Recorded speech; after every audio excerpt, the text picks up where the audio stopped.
பொருளாதாரம் எப்படிங்க? பொருளாதாரம் அப்படின்னா குரு பகவானே பாக்கியஸ்தானத்தை பார்த்துட்டார். அப்ப இதற்கு முன்னாண்ட ஒருத்தரை நம்பி பணம் கொடுத்த வரல. ஒரு ஃபேக்டரி அதுல நிறைய பணம் இன்வெஸ்ட் பண்ணது எடுக்க முடியல. நிறைய கடன் ஆயிட்டே இருக்குது. இதுல எப்படி நான் விடுபடுறது? இது மாதிரி பொருளாதார சிக்கல்கள் தான் நிறைய பேருக்கு. அதாவது ரிஷபராசினா அதுல ஒரு 60% பேருக்கு பணப்பிரச்சனை தான்.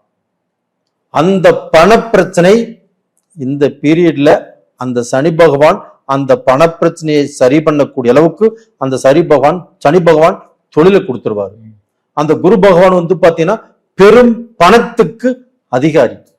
அந்த குரு பகவானே சனி பகவானை பார்த்துட்டாரு இல்லையா, பணத்துக்கு பஞ்சமே இல்லை. ரிஷபராசிக்காரங்கள் தைரியமாக துணிந்து செயல்படுங்கள். அப்படி செயல்பட்டால் வெற்றி உங்களுக்கே. நிச்சயமா நல்லா இருப்பீங்க.